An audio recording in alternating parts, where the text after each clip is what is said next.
Gopal school Sikar की online कक्षाओं में आप सभी का स्वागत है। आज की अपनी कक्षा है हिंदी विषय की और आज का अपना प्रकरण है काल। प्रकरण है काल। काल का सामान्य अर्थ होता है समय। काल का अर्थ है समय।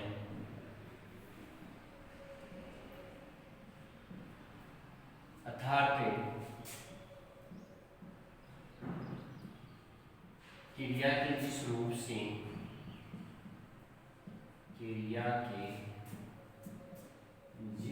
से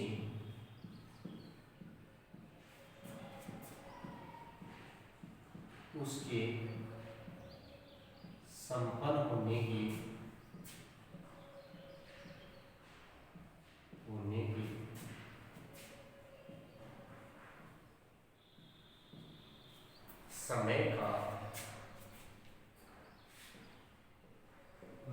समय का बोध होता है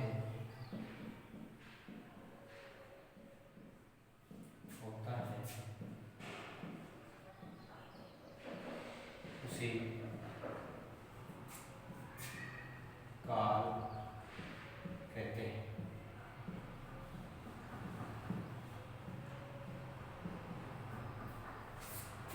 काल के भेद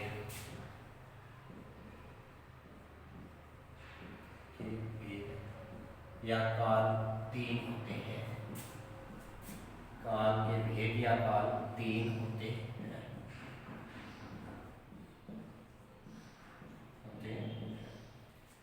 भूतकाल,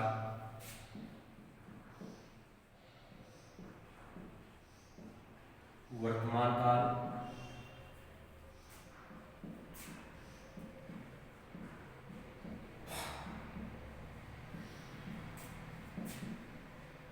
तथा भविष्य काल।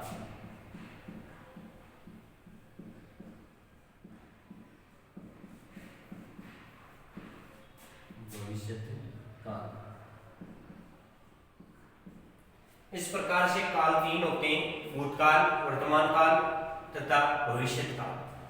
बात करते हैं भूतकाल की। भूतकाल का तात्पर्य बीता हुआ समय। भूतकाल का तात्पर्य है बीता हुआ समय। क्रिया के जिस रूप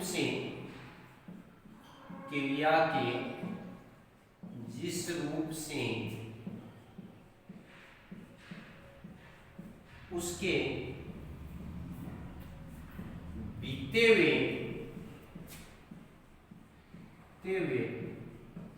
समय में संपन्न होने का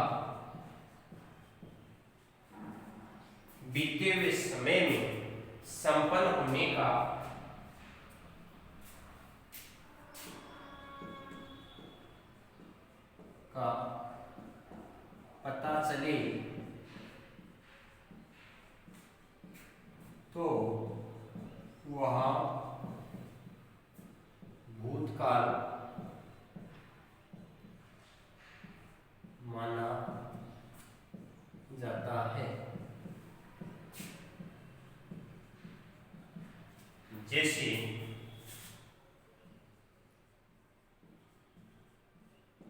भारत में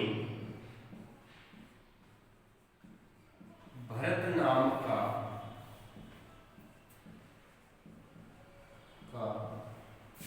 राजा रहता था।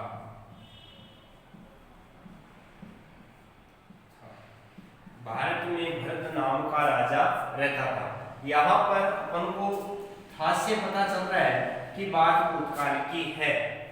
भरत नाम का राजा रहता था। जैसे वह घर चला गया, तो भी हमें पता चल रहा है कि वह घर चला गया, बीते हुए समय में काम हो चुका है। यहाँ तुम आते थे, यहाँ तुम आते थे। यानी बीते हुए समय में तुम यहाँ पर आते थे। इस प्रकार से यहाँ बीते हुए समय का जहाँ बोध होता है वहां पर भूतकाल माना जाता है। अब बात करते हैं भूतकाल के भेद। भूतकाल के 6 भेद माने गए हैं। भूतकाल के भेद, भूतकाल के कितने भेद माने गए बच्चों? 6 भेद माने गए हैं।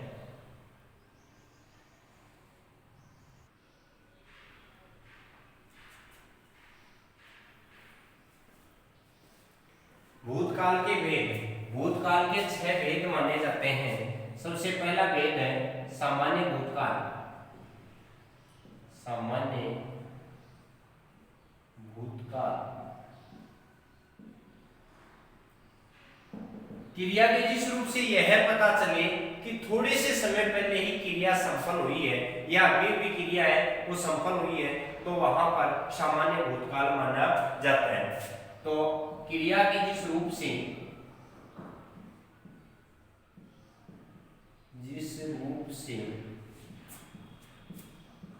यह पता चले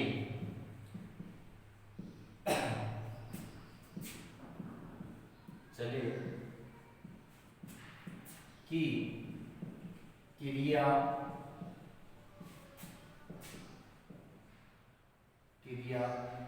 अभी भी या थोड़ी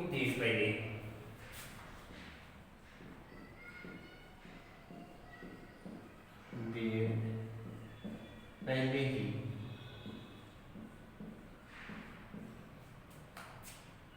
संपन्न हुई है,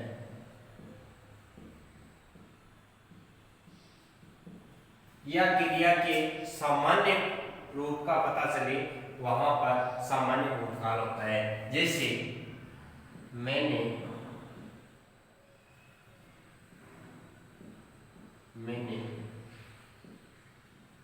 पाठ पढ़ाया, ये पाठ पढ़ाया।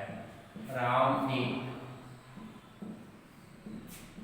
शेर को देखा,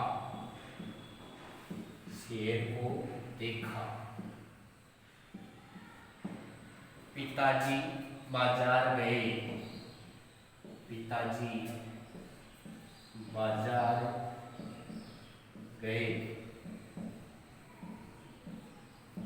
राम ने खाना खाया,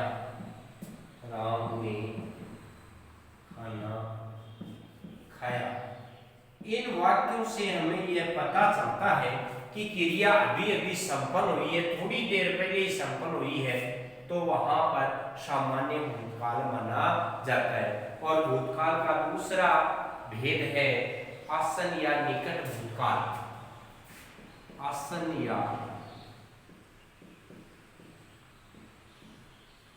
या निकट भूतकाल। आसन या निकट भूतकाल का तात्पर्य है,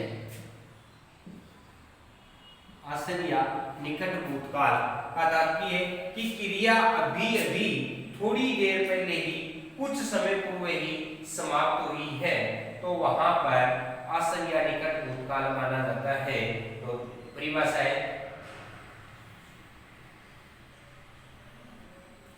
क्रिया के जिस रूप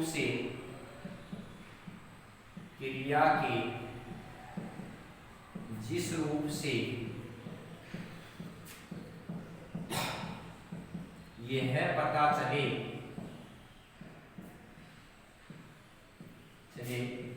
कि क्रिया निकट समय में ही,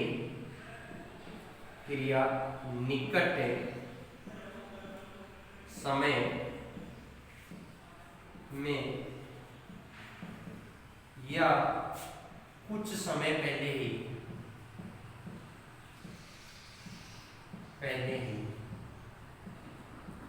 पूर्ण हुई है,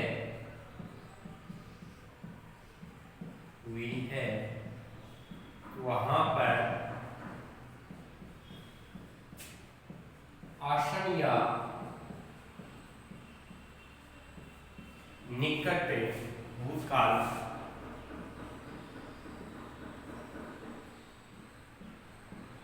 भूतकाल माना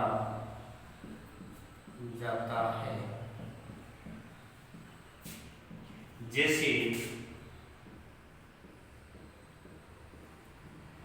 आसन या निकट भूतकाल यानी क्रिया अभी भी संपन्न हुई है या थोड़ी देर पहले ही संपन्न हुई है, तो वहां पर आसन या निकट भूतकाल माना जाता है। और ऐसी क्रियाओं के अंत में है और हूं का प्रयोग किया जाता है और हूं आदि सहायक क्रियाओं का प्रयोग किया जाता है। आदि सहायक क्रियाओं का प्रयोग किया जाता है। प्रयोग किया जाता है। जैसे राम ने रावण को मारा है। राम ने रावण को मारा है। अब राम ने रावण को मारा है, यहाँ पर क्रिया से हमें पता चलता है कि राम ने रावण को भी थोड़ी देर पहले ही मारा है या निकट समय में मारा है, इसलिए यहाँ पर आसन या निकट भूतकाल माना जाएगा। जैसे दूसरा उदाहरण है, रामू ने उपन्यास पढ़ लिया है। रामू ने उपन्यास पढ़ लिया है। रामू ने उपन्यास है वो अभी भी निकट समय में ही पढ़ा है और अभी उसका उपन्यास पूरा हुआ है, इसलिए यहाँ पर आसन या निकट भूतकाल माना जाएगा। अगला उदाहरण है, मैं अभी फल लाया हूँ। मैं अभी, तो मैं अभी फल लाया हूँ, मैं सीकर में रहता हूँ। इस प्रकार से ही अपना आसन या निकट भूतकाल संपन्न हुआ। इसके बाद में आता है पूर्ण भूतकाल। इसके बाद में आता है पूर्ण भूतकाल। पूर्ण भूतकाल से तात्पर्य है कि क्रिया बहुत समय पहले या लंबे समय पहले ही संपन्न हो चुकी है, वहां पर पूर्ण भूतकाल होता है। और पूर्ण भूतकाल की जो क्रिया है उसके आगे सहायी क्रिया थी, था, थे आदि शब्दों का प्रयोग होता है। पूर्ण भूतकाल।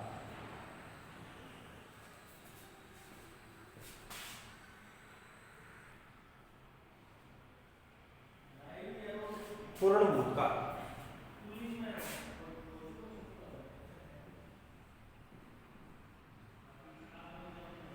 पूर्ण भूतकाल क्रिया के जिस रूप से यह पता चले,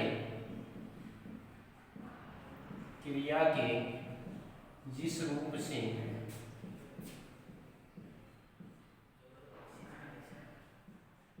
यह पता चले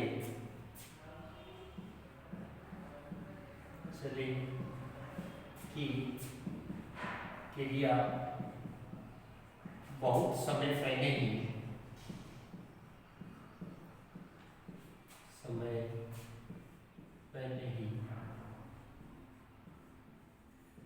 समाप्त या संपन्न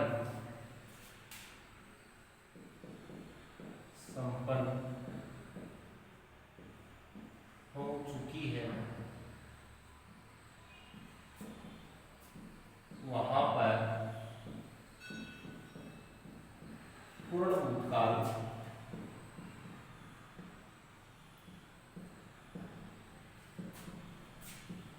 माना जाता है।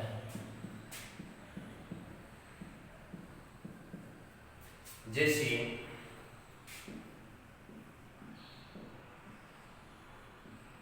प्राचीन समय में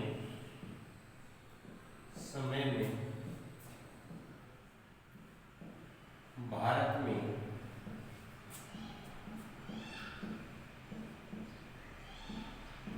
वंशानुगत शासन था। वंशानुगत शासन था। तो यहां हमें पता चला कि प्राचीन समय में भारत में वंशानुगत शासन था। प्राचीन समय में राजा महाराजाओं का शासन हुआ करता था। तो इस काल की जो क्रियाएं होती हैं उनके अंत में सहायक क्रिया था, थी और थे ऐसे सहायक क्रिया शब्दों का प्रयोग किया जाता है। जैसे मैं रोज 5 घंटे पढ़ता था, मैं रोज 5 घंटे पढ़ता था, वह मेरे साथ रहता था, वह अगला उदाहरण है, वह मेरे साथ रहता था, वह मेरे साथ ही रहता था। तो यहाँ पर ये जो बात हमने की थी कि था, थी, थे शब्दों का प्रयोग होता है, वो भी अपन को देखने को मिल रहे हैं। और इन क्रियाओं से हमें ऐसा पता लग रहा है कि क्रिया लंबे समय पहले या बहुत समय पहले ही संपन्न हो चुकी है। एक उदाहरण और है,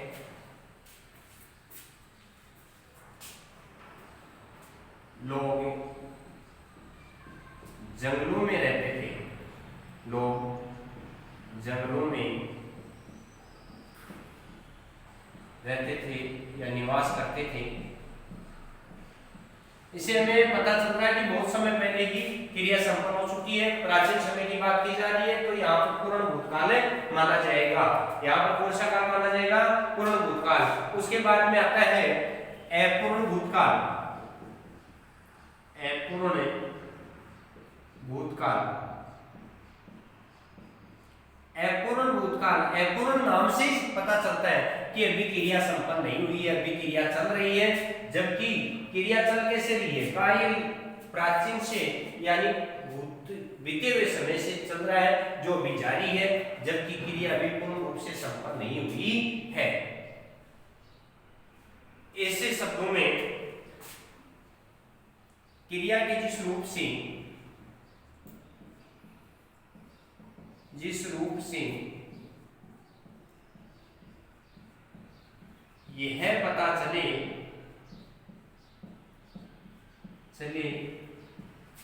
कि क्रिया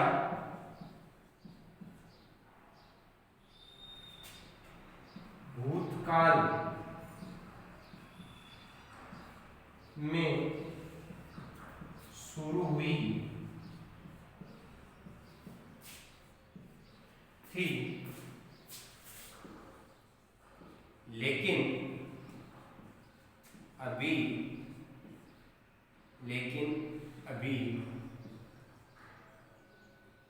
पूर्ण रूप से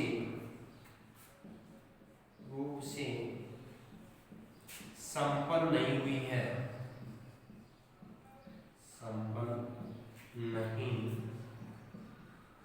है, तो वहां पर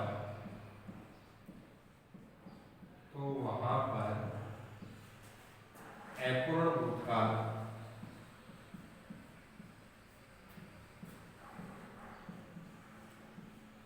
माना जाता है। तो वहां पर अपूर्ण भूतकाल माना जाता है। जैसे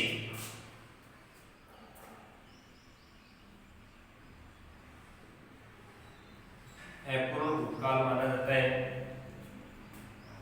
और इस प्रकार की क्रियाओं के अंत में रहा था, रही थी, रहे थे शब्दों का प्रयोग भी होता है।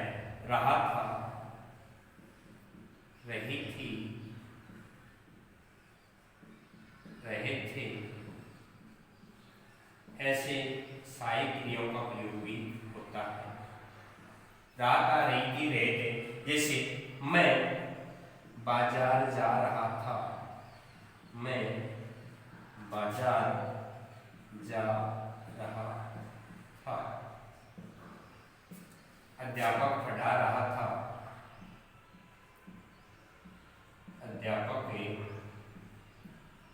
पढ़ा रहा था। बच्चे खेल रहे थे,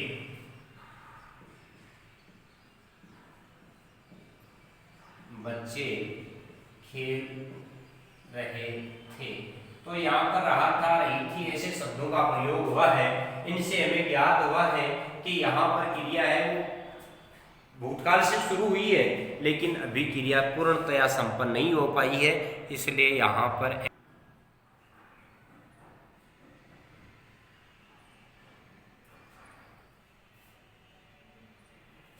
भूतकाल का अगला भेद है संदिग्ध भूतकाल। संदिग्ध भूतकाल क्रिया के जिस रूप से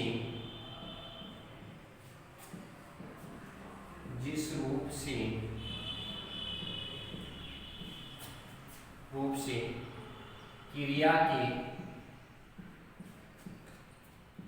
भूतकाल में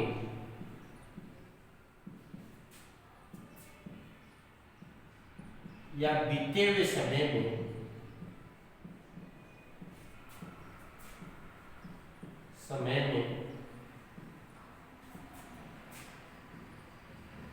संपन्न होने का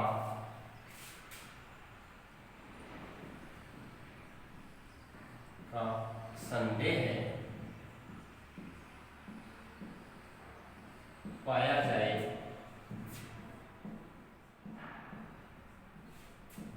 तो वहां पर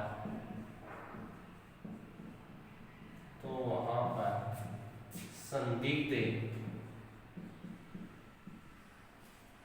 भूतकाल माना जाता है।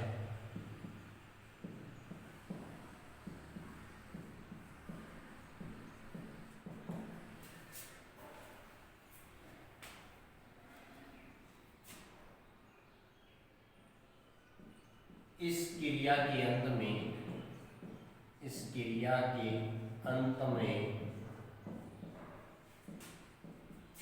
होगा, इस क्रिया के भूतकाल की क्रिया के इस भूतकाल की क्रिया के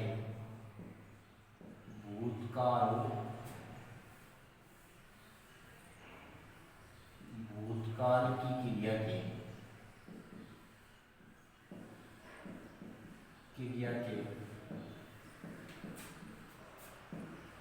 अंत में होगा, होगी या होंगे शब्दों का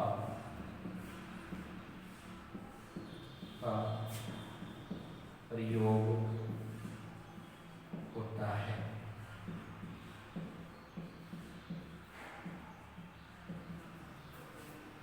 जैसे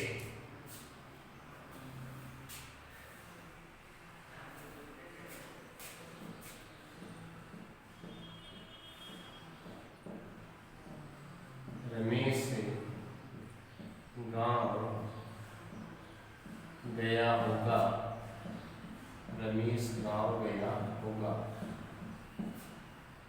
पिताजी बाजार गए होंगे, पिताजी बाजार गए होंगे।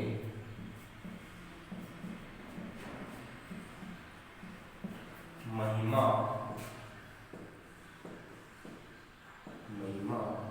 पढ़ रही होगी, महिमा पढ़ रही होगी।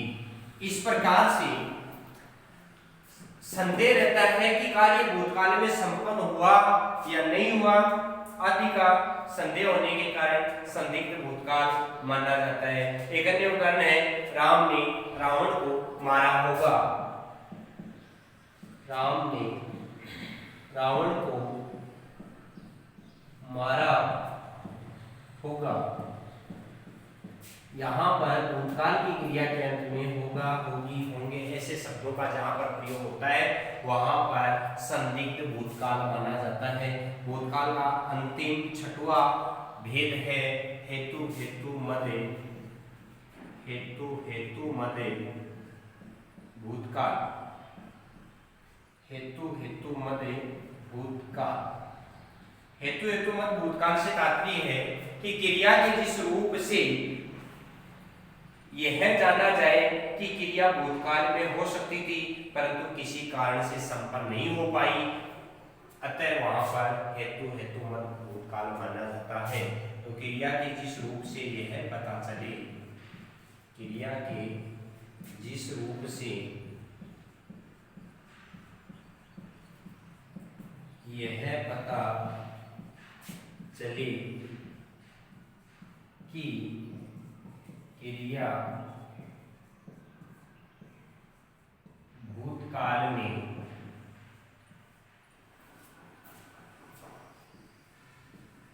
संपन्न हो सकती थी,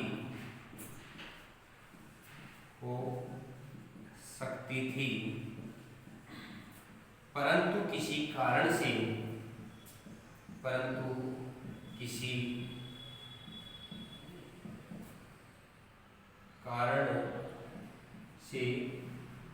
संपन्न नहीं हो पाई,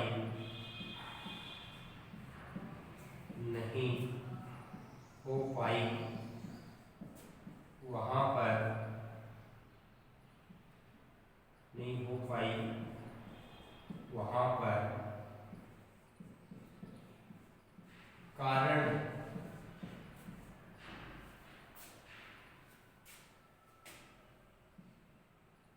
उपस्थित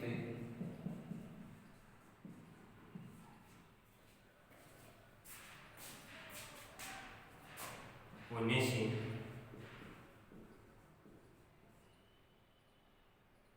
हेतु हेतु मद होने से हेतु हेतु मद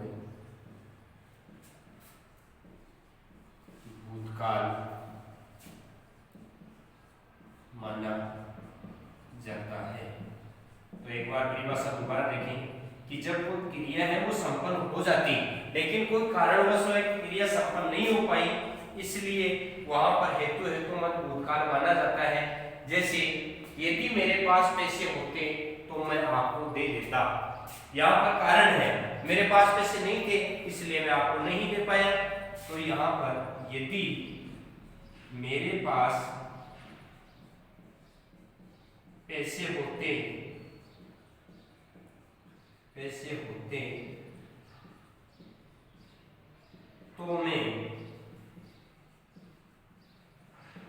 मैं आपको दे देता,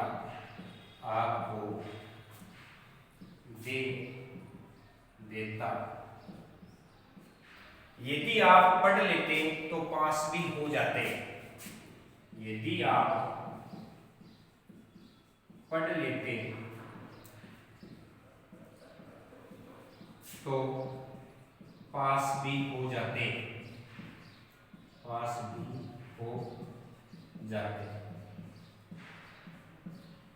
यदि वह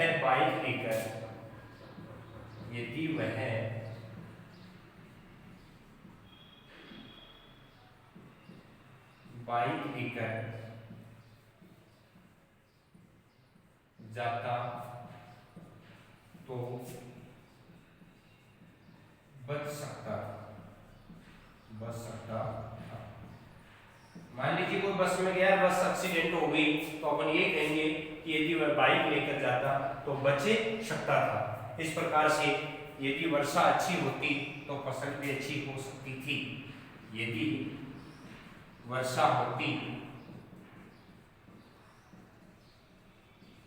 तो फसल भी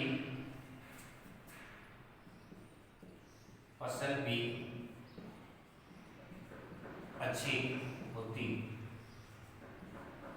इस प्रकार से कोई न कोई कारण है, उस कारण की वजह से क्रिया भूतकाल में संपन्न नहीं हो पाई है, वहां पर हेतु हेतु मद भूतकाल माना जाता है।